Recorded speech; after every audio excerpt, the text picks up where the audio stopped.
राधा माधव कुंज बिहारी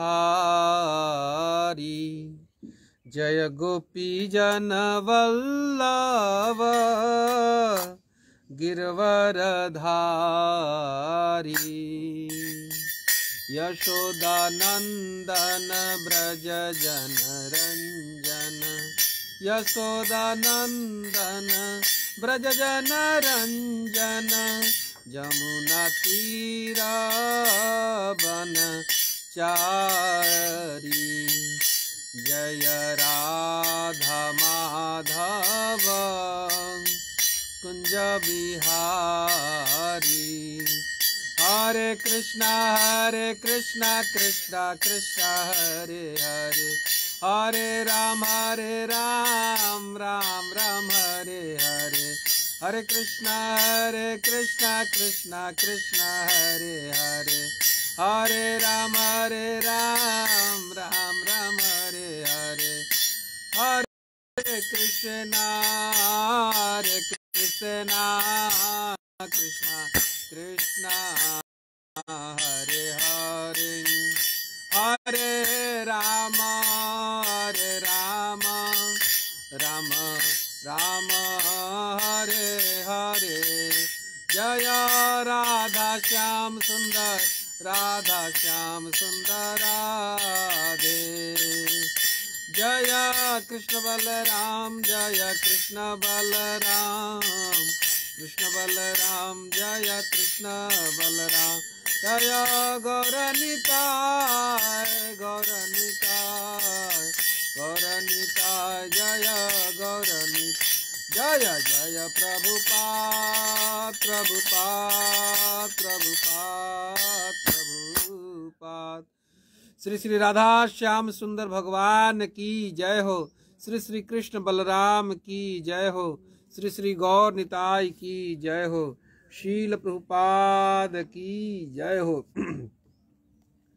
नमो विष्णुपादाय कृष्ण पृष्ठाय भूतले श्रीमते भक्ति वेदांत स्वामिनीति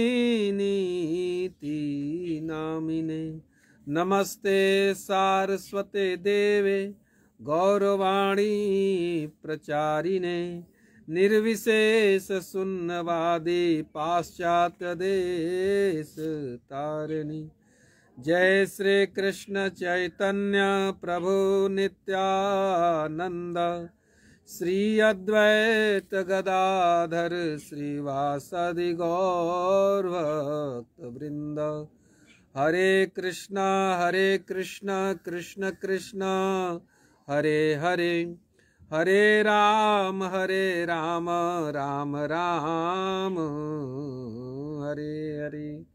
ओम नमो भगवते वासुदेवाय ओम नमो भगवते वासुदेवाय ओम नमो भगवते वासुदेवाय। श्रीमद् भागवत महापुराण द्वितीय स्कंद अध्याय 4 श्लोक संख्या 18। किरात हूणांध्र पुलिंद पुलकसा आभीर शुंभायवना खसादयः एन्ने च पापा यदपाश्रयाश्रयः शुध्यन्ति तस्मै प्रभविष्णवे नमः।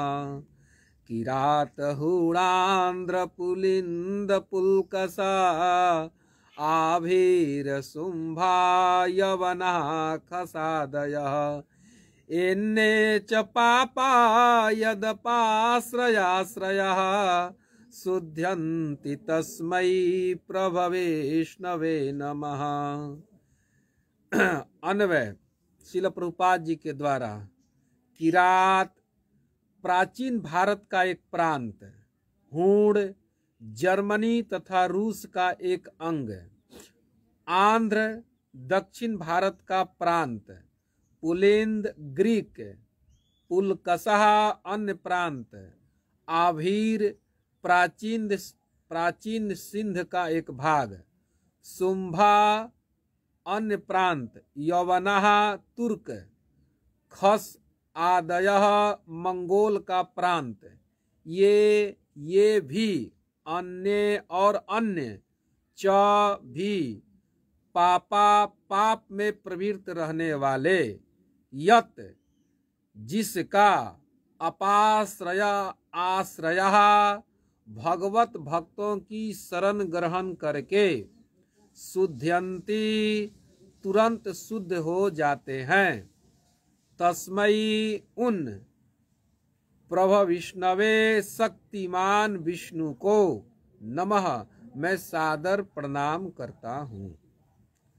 अनुवाद श्रील प्रभुपाद जी के द्वारा। किरात, हूण, आंध्र, पुलिंद, पुलकस, आभीर, शुंभ, यवन, खस आदि जातियों के सदस्य तथा पाप कर्मों में लिप्त रहने वाले अन्य लोग परम शक्तिशाली भगवान के भक्तों की शरण ग्रहण करके शुद्ध हो सकते हैं। ऐसे भगवान को मैं नमस्कार करता हूँ। तो ये श्रीमद् भागवत का बहुत ही महत्वपूर्ण श्लोक है और ये सुखदेव गोस्वामी ये अपने इष्ट भगवान श्री कृष्ण की वंदना करते हुए इसको गाए हैं। इस श्लोक का भाव है कि कोई भी व्यक्ति अगर भगवान के भक्त का संग करे तो शुद्ध हो जाएगा। पाप दो प्रकार के होते हैं। एक तो पूर्व जन्म में व्यक्ति पाप करता है तो उसको पाप के अनुसार विभिन्न प्रकार के शरीर और विभिन्न प्रकार के जन्म प्रदान किए जाते हैं। जैसे किरात, हूण, पुलकद, पुलकसा। तो ये जो शरीर है ये पूर्व जन्म के पाप के अनुसार शरीर मिला हुआ है। आभीर, शुंभा, यवन, कोई यवन हो गया, कोई क्रिश्चियन बन गया, कोई मुसलमान हो गया। आज भी देखा जाता है कि कई ऐसे क्षेत्र हैं भारत में, जैसे अंडमान निकोबार में, चाहे कई ऐसे क्षेत्र हैं कि बिल्कुल पशु हैं आदमी। वो मांस को पकाते नहीं, जिंदा खा, आदमी को खा जाएंगे। ऐसे ऐसे जीव हैं। तो पाप योनयः, दे आर पाप योनयः। वे कैसे लोग हैं? पाप योनि। तो सुखदेव भगवान कह रहे हैं कि पूर्व जन्म के पापी जिनको नाना प्रकार के शरीर मिला है, और अन्य मतलब एक तो पाप हुआ कि जो पूर्व जन्म के पाप का परिणाम है ये शरीर, और दूसरा अभी वर्तमान में जो व्यक्ति पाप में रहते हैं, बढ़िया बढ़िया लोग पाप में रहते हैं। तो पाप दो प्रकार के हैं, ये च अन्य च पापा। तो ऐसे पापी जो पूर्व जन्म के पापी हैं और इस जन्म में भी पाप कर रहे हैं, ऐसे व्यक्ति भी यत उन भगवान के आश्रय में रहने वाले, यद अपाश्रय आश्रय, यत जिनके आश्रय में रहने वाले ऐसे भक्तों का व्यक्ति अगर संग करे, तो सुखदेव गोस्वामी कहते हैं कि ऐसे पापी, इसका अन्वय और बैठाएंगे तो अनंत जन्मों के अघ हैं राशि पाप के और वर्तमान काल के, उन पापों से व्यक्ति शुद्ध्यन्ति। शुद्ध्यन्ति बहुवचन में है, एक व्यक्ति नहीं, कोई व्यक्ति भी। संस्कृत, हिंदी में तो एक वचन बहुवचन होता है, लेकिन संस्कृत में होता है एक वचन, द्विवचन और बहुवचन। तो क्रियापद है शुद्ध्यन्ति और कर्ता पद है, ये सब इतने पापी जो हैं जीव, ये शरीर है। एक दिन बहुत पहले मैं गया था एक क्षेत्र में, जिस क्षेत्र में मैं आया हूँ, तो एक डोम जाति के घर गया था। मैं ऐसे ही बैठा था तो बोले कि हमारे घर तो हमारे तरफ कोई ताकता नहीं। बोले मैं ताकूंगा। तो हमें धोती कुर्ता में देखे थे तो कहे कि आइए। मैं उसके घर में चला गया। उसके घर में प्रवेश किया तो मैं नाक बंद कर लिया, नाक ही नहीं रख सकते थे, इतना चारों तरफ गंदगी है, शरीर भी गंदा है, अब भोजन भी गंदा, सब चूहा चूहा मार के रखे थे, क्या क्या रखे थे, मैं प्रकट देखा। तो हमने कहा, उसने कहा कि हमसे सब लोग घृणा करते हैं, घृणा की दृष्टि से देखते हैं। तो हम बोले कि ठीक है, घृणा की दृष्टि से दूसरे देखते हैं, लेकिन आप कर्म क्या कर रहे हैं? कहीं से आपको पत्र मिला है कि आपको मांस खाना है? किसी ने आपको ऑथराइजेशन दिया है, ऑथराइज किया है कि आप गंदगी से रहिए? कौन मना कर रहा है? अरे साफ से रहिए ना, फटा पुराना ही वस्त्र है लेकिन साफ से रहिए। ये जो घर में चारों तरफ गंदगी है, इस गंदगी को साफ कीजिए। आपका, मैंने उनसे बैठा, अब मैं बैठ गया एक जगह, बोला कि भाई जल नहीं छुएंगे आपका कोई, मैं दरवाजा भी नहीं छू रहा था, इतनी गंदे थे और दुर्गंध आ रही थी। वो लोग सुअर खाते हैं, ये सब मांस पकड़ा हुआ था। और मैं जा करके देखा, मैंने कहा कि भाई आपका जन्म कैसे हुआ, इस आप डोम ही क्यों बने? और सब नहाए धोए भी नहीं थे, अद्भुत दृश्य था। लेकिन मैं तो नाक पर हाथ रख करके भगवान की कृपा से गया, प्रेरित होकर के, और मैं उसे प्रेरित करने लगा कि आपका इसी शरीर में जन्म क्यों हुआ, यही माता पिता क्यों बने? जन्म का तो चॉइस किसी को दिया नहीं जाता है, जीव कर्म के अधीन है। अब भगवान न्यूट्रल रहते हैं, क्या करें? लेकिन जो भक्ति करता है तो भगवान उस पर न्यूट्रल नहीं रहते, विशेष कृपा करने लगते हैं, फेवर करने लगते हैं। लेकिन जो सामान्य जीव है तो भगवान सामान्य रूप से पालन कर रहे हैं, सामान्य रूप से नियम चल रहा है। ब्रह्मा जी उसी के अनुसार क्रिया कर रहे हैं। यमराज जी को दंड का व्यवधान दे दिया कि भाई जो जैसा करे वैसा दंड दो। लेकिन भगवान की भक्ति करता है तो ये सब संसार के नियम हट जाते हैं। तो मैंने कहा कि आपको जन्म इसी घर में क्यों मिला, विचार करो।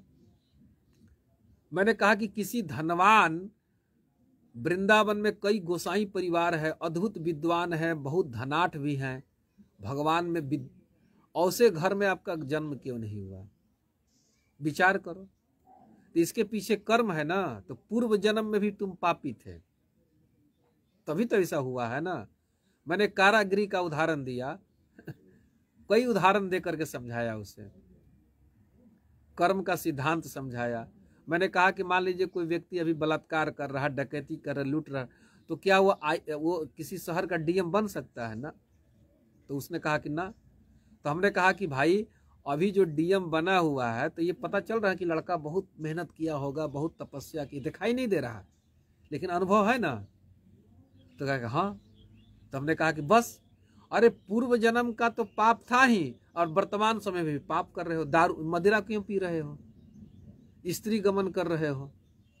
जो डोम जाति के हैं तो उनमें कोई मर्यादा नहीं है, पाप योनि है, वो किसी भी स्त्री का गमन करते रहते हैं, जो मुझाए सो खाते रहते हैं, गंदगी में रहते हैं, पूरा शरीर गंदे से है, घर गंदा है।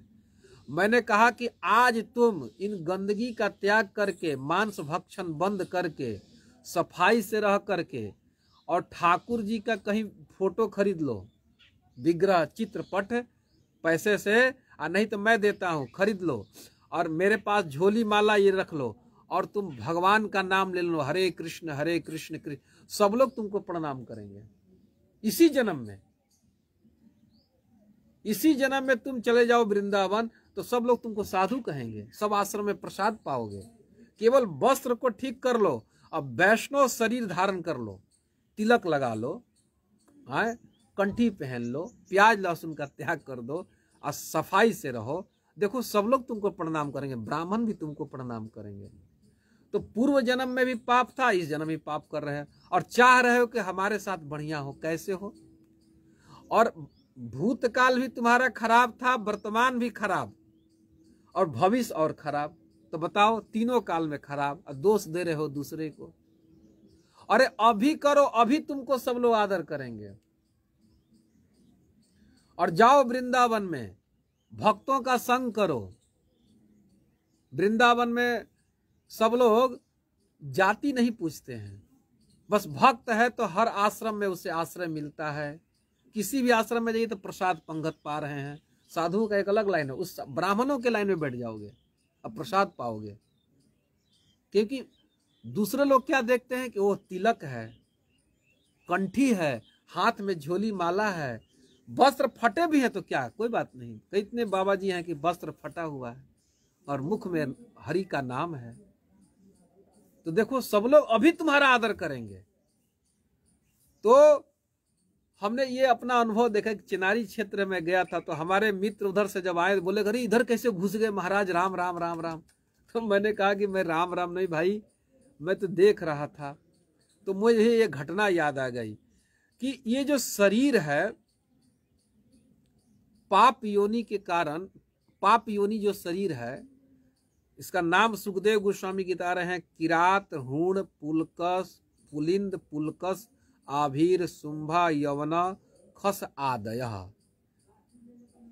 और अन्य चब से मतलब और भी कई शरीर है इस संसार में। अब हम सब सर्वत्र देख रहे हैं। और कुछ ऐसे जीव हैं कि जो शरीर अच्छा है पहले के पाप, लेकिन वर्तमान काल में पाप कर रहे हैं कुसंग के कारण। तो ऐसे व्यक्ति भी भगवान के भक्त का अगर संग करते हैं तो शुद्ध्यंती, पवित्र हो जाते हैं।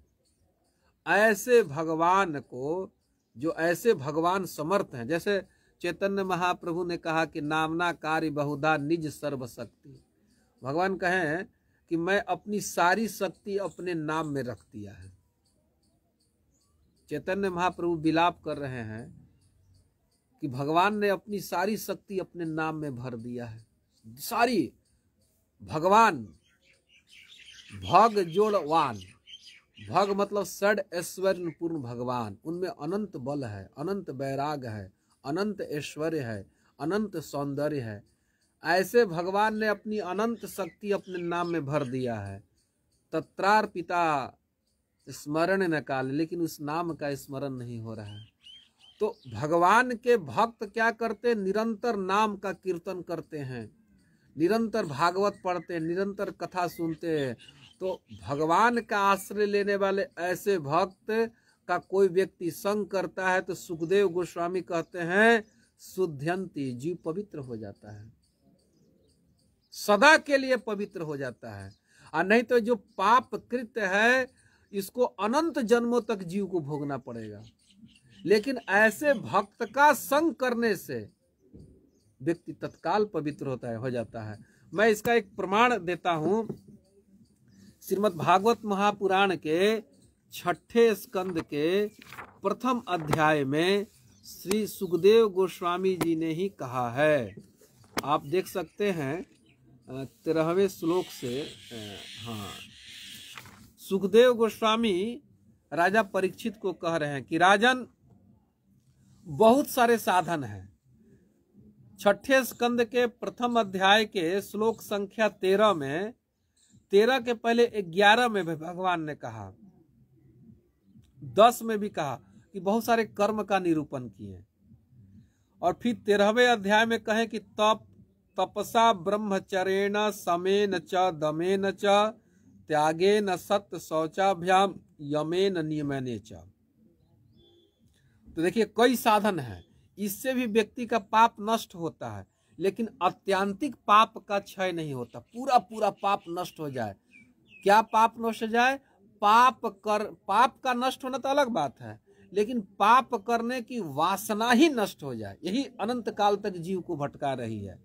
तो कई साधन सुखदेव गोस्वामी बताएं 13 नंबर श्लोक में, और 15 नंबर श्लोक में बताएं कि केचित केवल्या भक्त्या वासुदेव परायणा, केचित केवल्या भक्ति, अनन्य भक्ति वासुदेव में, भगवान में करने से अघम धुनवंती कार्ष्णेव, सारे पाप को नष्ट कर देती है। अगर भगवान की भक्ति करते हैं तो ये भक्ति ऐसी प्रचंड है, शक्तिशाली है कि हमारे पाप को नष्ट कर देती है।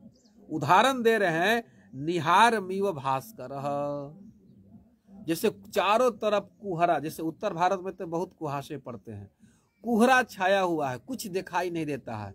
लेकिन भगवान सूर्य उदित होते हैं क्षितिज पर, तो भगवान सूर्य के उदित होने पर ही निहार इव भास्कर, ये भास्कर भगवान निहार को नष्ट कर देते हैं। और शब्द दे रहे हैं कार्स ने न, पूरी तरह से नष्ट कर देते हैं, एक नष्ट कर देते हैं। तो जितने अन्य साधन है, तप है, ब्रह्मचर्य है, जितने भी यम है, नियम है, त्याग है, ध्यान है, तपस्या है, ये सब साधन भी करते हैं, लेकिन उतने प्रबल साधन नहीं है। कुछ पाप नष्ट कर देते, लेकिन पाप करने की जो वासना है वो नष्ट नहीं कर पाते हैं, पाप तो नष्ट कर देते हैं। तो फिर सुखदेव गोस्वामी ने कहा कि भक्ति करने से पूरा पूरा पाप नष्ट हो जाता है, और कोई उपाय नहीं है भक्ति करके। लेकिन आप देखें 16वें श्लोक में कह रहे हैं कि न तथा यज्ञवान राजन पूयेत तप आदि भी। देखिए 16वें श्लोक में कह रहे हैं सुखदेव गोस्वामी, 6ठे स्कंद के प्रथम अध्याय का श्लोक संख्या 16, स्पष्ट देख सकते हैं। कह रहे हैं कि हे राजन, यज्ञवान महान पापी, और अघवान कहने का अर्थ है, इस पर श्रीधर स्वामी कहते हैं कि अभी वर्तमान में भी पाप कर रहा है, बड़े बड़े पाप कर रहा है। तो ऐसा व्यक्ति, ही शब्द लगा, ही मतलब निश्चित, ही शब्द महत्वपूर्ण है कि हे राजन, हे महाराज परीक्षित, पूयेत तप आदि भी, ये तप और आदि जितने चीज हैं उससे व्यक्ति के पाप का अघ का नाश नहीं होता है, तथा नहीं नाश होता, यथा जिस प्रकार से कृष्णार्पित प्राणस तत्पुरुष निसेवया। जो व्यक्ति कृष्णार्पित प्राण, अपने प्राण को कृष्ण में लगा दिया, चित्त को कृष्ण में लगा दिया है, तत्पुरुष निसेवया, उस पुरुष की सेवा करने से, सेवा मतलब संग करने से, उनका सानिध्य करने से जैसा व्यक्ति पवित्र होता है, ऐसे तप आदि जितने साधन शास्त्रों में, वेदों में बताए गए हैं, उस साधन से व्यक्ति पवित्र नहीं होता है उसके जीवन का। तो इसमें भक्त के संग की महिमा का निरूपण किया है। क्यों संग का है? क्योंकि भक्त का हम संग किए अनंत जन्मों के पाप राशि को भक्त के सेवा से मिट जाता है। इसलिए हम सबको जीवन में व्रत लेना चाहिए। एक ही हम जैसे भी, देखिए यहाँ पर सुखदेव गोस्वामी कहे हैं कि जैसे कि वर्तमान अन्य च शब्द से, एक तो पाप योनि के कारण कई पाप शरीर मिला हुआ है पूर्व जन्म का, लेकिन वर्तमान काल में भी पाप हो रहा है। अब पाप में भी हमारा चित्त लगा हुआ है 24 घंटा। कैसे लगा है? वो चित्त में बैठा हुआ है। छोटा सा चिप है, तो हम कभी किसी डिवाइस में उसको लगाते हैं तो पता चलता है कि रे रे रे रे, पूरा स्पष्ट दिखाई देता है। जैसे मैं मथुरा में गया था, द्वारकाधीश मंदिर में, जन्माष्टमी में मेरा मोबाइल चोरी कर लिया गया तो हम कुछ देर के बाद जब गए उस मंदिर में, सब खोले तो दिखा रहे हैं कैसे मेरे पॉकेट को मार रहा है चोर, एकदम स्पष्ट दिखाई देता है।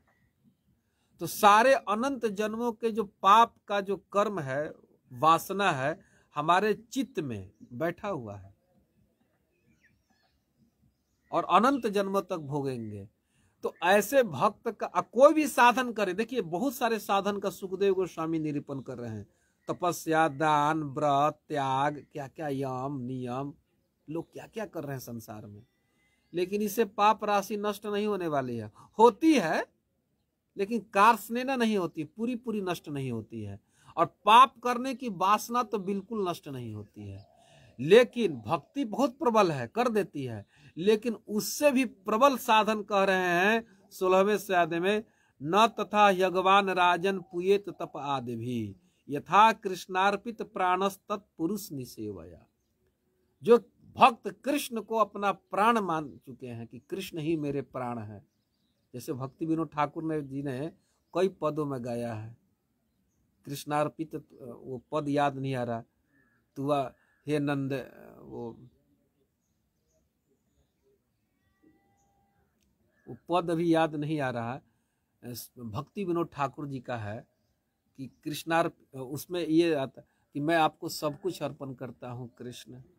तो जो सब कुछ कृष्ण को अर्पण कर दिए हैं और कृष्ण को ही अपना प्राण मानते हैं, ऐसे भक्त का संग करने से पूरा पूरा पाप की राशि अनंत जन्मों का नष्ट हो जाती है। और एक और इसी प्रथम स्कंद में सुखदेव वेद व्यास, जब मैं कथा कह रहा था महाराज परीक्षित और सुखदेव संवाद, उसमें एक श्लोक है जिसको राजा परीक्षित ने कहा है, प्रथम स्कंद के 19वें अध्याय का श्लोक संख्या 34, जिसमें कह रहे हैं कि सानिध्याते महायोगिन पातकानि महान्त्यपि सद्यो नश्यन्ति वै पुंसाम विष्णुरेव सुरेतरा। सानिध्य मतलब उनका संग।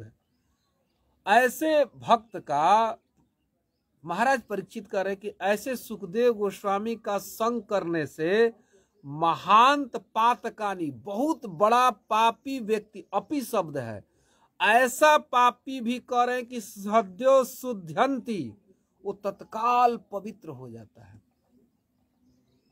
तत्काल। और वही शब्द दे रहे हैं, वही का अर्थ होता है कि निश्चित, विदाउट फेल। महांत पातकानी अपि, बड़े से बड़े पापी व्यक्ति भी हे महायोगी, हे सुखदेव गोस्वामी, सानिध्याते, ते मतलब आपका सानिध्य प्राप्त करके क्षण मात्र भी सद्यो उसके पाप की राशि नष्ट हो जाती है और व्यक्ति परम पवित्र हो जाता है। उदाहरण दे रहे हैं विष्णु रेव सुरेतरा। जैसे भगवान विष्णु के सामने दैत्य लोग नहीं ठहर पाते हैं, उदाहरण दे रहे हैं कि विष्णु रीव सुरेतरा, भगवान विष्णु के सामने असुर नहीं टिक पाते हैं, बिल्कुल। भगवान खेल खेल में मार देते हैं। वृंदावन में कितने असुर आए, भगवान खेल खेल में, पूतना हो, तृणावर्त हो, बकासुर हो, अघासुर हो, कोई राक्षस आए, खेल खेल में। और पूतना को तो भगवान 6 दिन के बालक ऐसे आकाश में गए तो बच्चे गला पकड़ते ही बस ऐसे मर गए। तो भगवान के सामने असुरों का बल नहीं चल पाता है। ये उदाहरण से समझिए तो कितनो बड़ा पापी जीव है, कितनो बड़ा पाप कर्म का राशि है हमारे पास, भंडार है, लेकिन संत का सानिध्य करेंगे तो तत्काल सब पाप राशि ध्वस्त, तत्काल। एक श्लोक है 3 स्कंद में, इसको माता देवहूति जी भगवान कपिल से ही कहती है कि हे भगवान, नाम की महिमा में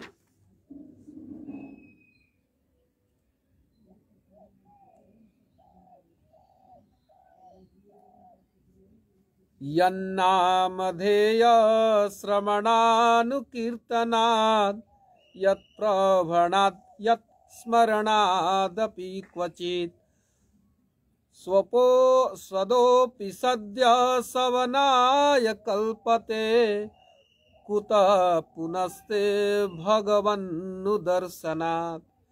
हे भगवान, आपके नामों का श्रवण कीर्तन करने से तथा भूले भटके कभी कभी आपका वंदन स्मरण करने से, अरे कुत्ते का मांस खाने वाला चंडाल भी सोम यज्ञ के सोमयाजी ब्राह्मणों के समान पूजनीय हो जाता है।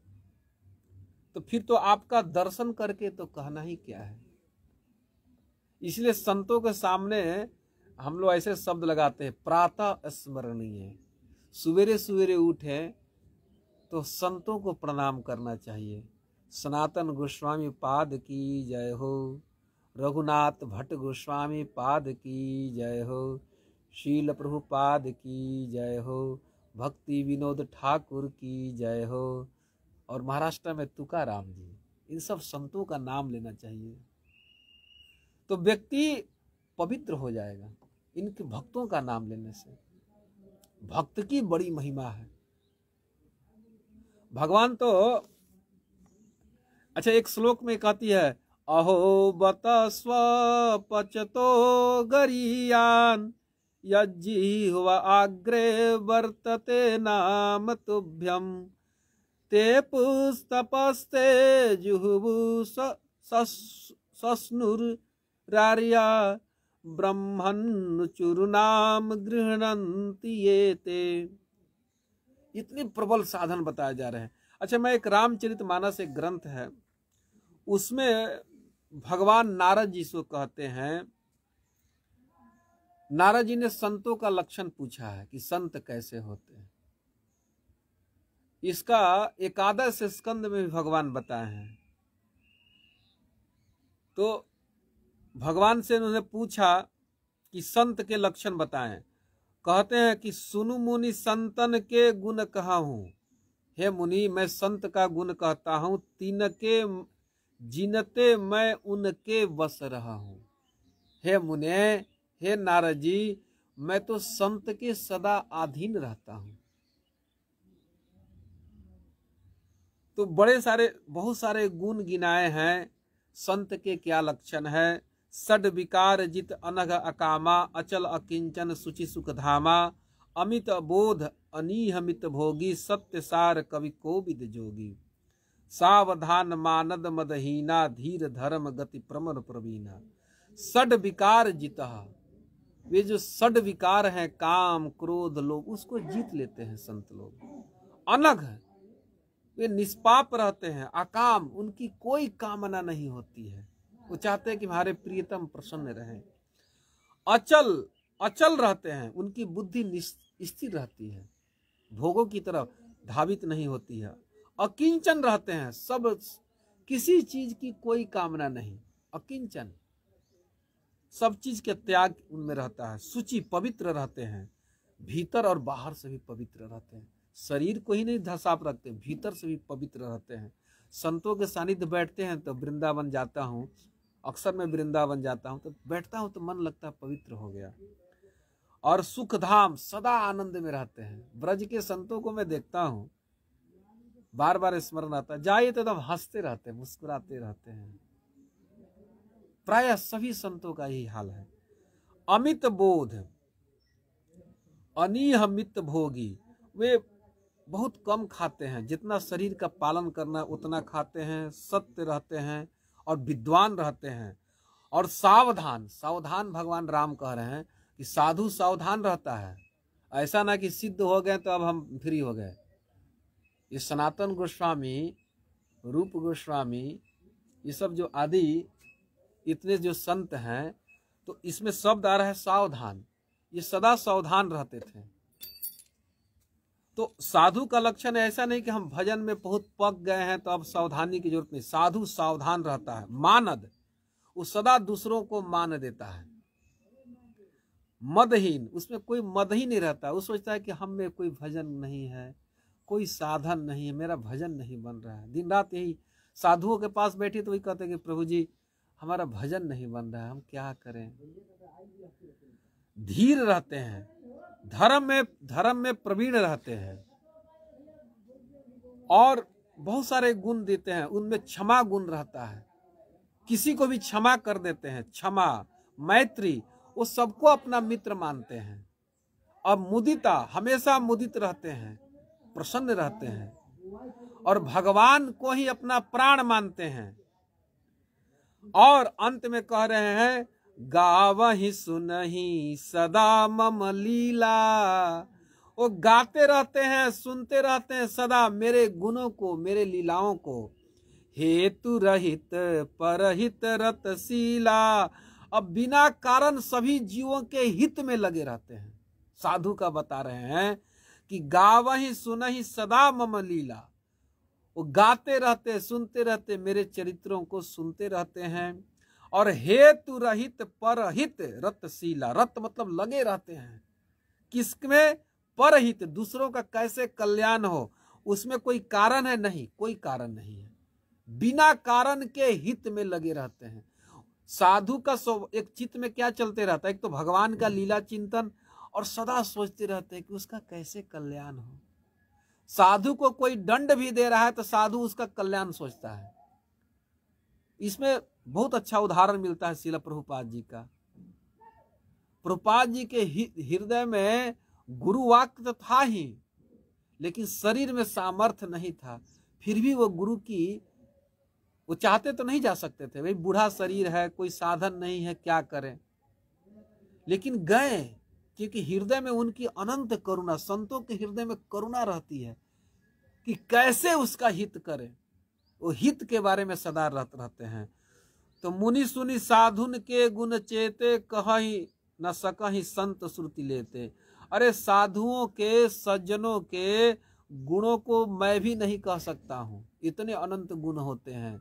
न तो सरस्वती जी कह सकती है, न तो हजारों अनंत मुख वाले शेषनाग जी कह सकते हैं, और ना तो वेद पुराण कह सकते। संतों के गुण को मैं भी नहीं गा सकता हूं। तो बहुत सारे सुंदर इसमें दिया है। तो हम सबको यही कामना करनी चाहिए कि संत का सानिध्य मिले, इसी के लिए जीवन मिला है। अगर संत का सानिध्य मिल गए तो अनंत जन्मों के पाप राशि तत्काल नष्ट हो जाएगी, और तत्काल हमें बिना क्वालिफिकेशन का, बिना साधन का कृष्ण प्रेम मिल जाएगा संत के। इसको एक श्लोक है तृतीय स्कंद में, देखिए तृतीय स्कंद का कई श्लोक हैं, 27वें अध्याय का 27 नंबर श्लोक, जिसमें भगवान कह रहे हैं कि हे मां कालेन बहु जन्मना, अनंत जन्म बीत जाते हैं व्यक्ति को संसार से वैराग होने में। यद्धेव अध्येव मध्यात्म रतः कालेन बहु जन्मना, बहुत जन्म बीत जाते हैं, करोड़ों करोड़ों अनंत जन्म बीत जाते हैं, सर्वत्र सर्वत्र सभी चीजों से वैराग नहीं हो पाता है। हमारे जन्म का हेतु है राग, राग है संसार में, इंद्रियों में है, सारे इंद्रियों में, जीभ में राग है कि लड्डू खाना है, हम मानते हैं। सारी इंद्रियों में, मन में राग है। ये राग जाने में कालेन बहु जन्म, बहुत जन्म तक साधन करे तब व्यक्ति का जाता है। जातः वैराग्य अब्रह्म भुवनान मुनि, ब्रह्मलोक तक का जो भोग है बहुत कठिन है। व्यक्ति ब्रह्मलोक में भी पहुंच जाए तो बहुत कठिन है वैराग होना। ब्रह्मलोक में, स्वर्ग में अपार वैभव है। लेकिन भगवान कपिल देव 25वें अध्याय में कहते हैं कि हे माँ, ये जो अजर पास है राग का, प्रसंग अजरम पासम, ये जो प्रसंग है, राग है, ये अजर पास की है। व्यक्ति का चिता जल जाता है लेकिन आसक्ति का नाश नहीं होता है। लेकिन हे माँ, प्रसंग मजरम आत्मनः, ये आत्मा को बांध के रखा है जीव को, ये, लेकिन यही आसक्ति, यही राग स एव, इसी राग को जो वर्तमान में है, साधुसो कृतो, अगर साधुओं में कर दिया जाए तो मोक्ष द्वार अपावृतम, मुक्ति का द्वार खुल जाएगा। इसलिए भैया बस एक ही संकल्प किया जाए कि साधु संग किया जाए। चैतन्य महाप्रभु ने भी चैतन्य चरितामृत में कहा गया है कि साधु संग सर्व शास्त्र कहे, लव मात्र साधु संग सर्व सिद्धि होए। चैतन्य चरिता में वर्णन है कि लव मात्र शब्द है, साधु संग सर्व शास्त्र कहे, एक खंड हुआ। सारे शास्त्र का क्या निष्कर्ष है? साधु संग करो। तो साधु संग सर्व शास्त्र कहे, सभी शास्त्र कह रहे हैं। और लव मात्र साधु संग, लव मतलब थोड़ा सा संग करने से सर्व सिद्धि है। अब बताइए, इतना प्रबल साधन है, वाह।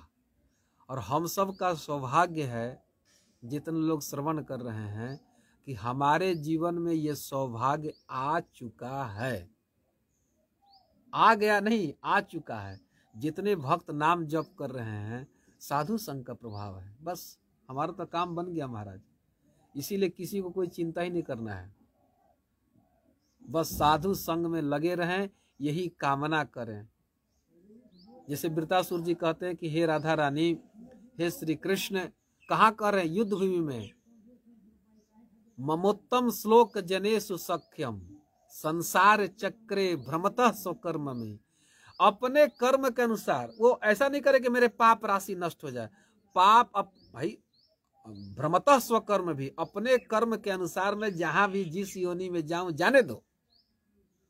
भक्त का देखिए सर्व क्या है, उत्कर्ष है। लेकिन जहां भी जाऊं आपके भक्तों का संग मिले, बस। कहां मेरी आसक्ति हो? हे उत्तम श्लोक तत् जनेषु, आपके जनों में मेरा सख्य हो, बस। स्वकर्म भी, अपने कर्म के अनुसार कहीं भी जाने दो, कोई चिंता की बात नहीं है। संत है ना। लेकिन न तो पुत्र में, न पत्नी में, न धन में, भूया शब्द से कह रहे हैं कि मेरी कहीं आसक्ति ना हो। इसी छठे स्कंद के 11वें अध्याय में इसको वृतासुर जी कह रहे हैं कि मेरी कहीं आसक्ति ना हो। ममोत्तम श्लोक जनेषु सख्यम संसार चक्रे भ्रमतः स्वकर्म भी। हे उत्तम श्लोक, आपके जनों में मेरा सख्य हो, माने मेरी जहां भी आसक्ति हो, राग हो, आपके जनों में बस ये कर दीजिए। और मैं संसार चक्रे भ्रमतः स्वकर्म भी, मैं संसार चक्र में जिस योनि में जाऊं, जहां भी जाने दो, मेरा कर्म नाश मत कीजिए। हे कितना करो, रहने दो नाथ। लेकिन आत्म शरीर में, आत्मज में, पुत्र में, दार में, दार मतलब स्त्री में, गेहे में, न आसक्त चित्तस्य, मेरी आसक्ति ना हो। अब भूय, हे नाथ, नाथ कह रहे हैं, नाथ मतलब हे नाथ, दीन बन के प्रार्थना कर रहे हैं, हे नाथ, न नाथ भूयात, पुनः मेरी कभी आसक्ति ना हो। किसी योनि में जाऊं, न तो स्त्री में, न तो शरीर में, न पुत्र में, न घर, कहीं मेरी आसक्ति नहीं हो, केवल संतों में बस। तो ऐसा क्यों कह रहे हैं? क्योंकि जानते हैं संत के सानिध्य से वो राजा चित्रकेतु घर गृहस्थी में ऐसे पड़े हुए थे, लेकिन संत नारद जी का सत्संग हुआ और अंगिरा ऋषि का, तो उसी 7 दिनों या कुछ ही दिनों में भगवान शंकरसन का सानिध्य मिल गया। वे शंकर जी के मित्र बन गए, भगवान का यश गाने लगे। वे प्रकट उनके जीवन में अनुभव है। केवल कुछ पाप राशि रह गई थी, तो भगवान तो ऐसे है ना कि एक कण भी पाप राशि को नहीं रहता, सब साफ कर देते हैं माँ की तरह। तो ये प्रश्न उठता है कि इतने उच्च कोटि के वैष्णव थे, फिर असुर शरीर क्यों मिला? असुर मतलब शरीर में भगवान दिए हैं कि भगवान के प्रति लौल्य बढ़ाने के लिए, प्रेम, जैसे गोपियों को विरह दिए कृष्ण प्रेम को बढ़ाने के लिए। तो अब देखिए युद्ध भूमि में है, वहां से कृष्ण का दोनों हाथ कट गया है, चारों तरफ युद्ध भूमि में मार काट चल रहा है, औसे में कृष्ण का स्मरण कर रहे हैं। अरे हम तो कितने पवित्रता से मन लगाते, मन लगता है? नहीं लगता है। वृतासुर की स्थिति पर विचार किया जाए, चित्त लग रहा है। तो वृतासुर जी की यह प्रार्थना है जिसमें संत के संग की कामना की गई है। तो आज जो प्रस्तुत श्लोक था, जिसमें सुखदेव गोस्वामी कह रहे हैं कि व्यक्ति तत्काल शुद्ध हो जाता है, तो हमें इस पर विचार करना चाहिए और निरंतर यही कामना करना चाहिए, निरंतर यही प्रयास करना चाहिए कि साधु संग हो और साधु में हे नाथ हमारी आसक्ति हो जाए। मेरी आसक्ति कहीं भी किसी जन्म में भूया शब्द से कि कभी मेरी कहीं आसक्ति ना हो, आपके भक्तों में मेरा आसक्ति हो। तो भक्त के संग की बड़ी महिमा है, हम सबको इसको जान करके इसी के लिए प्रयास करना चाहिए। कथा को मैं ही विराम देता हूँ। हरे कृष्णा। जय श्रील प्रभुपाद की।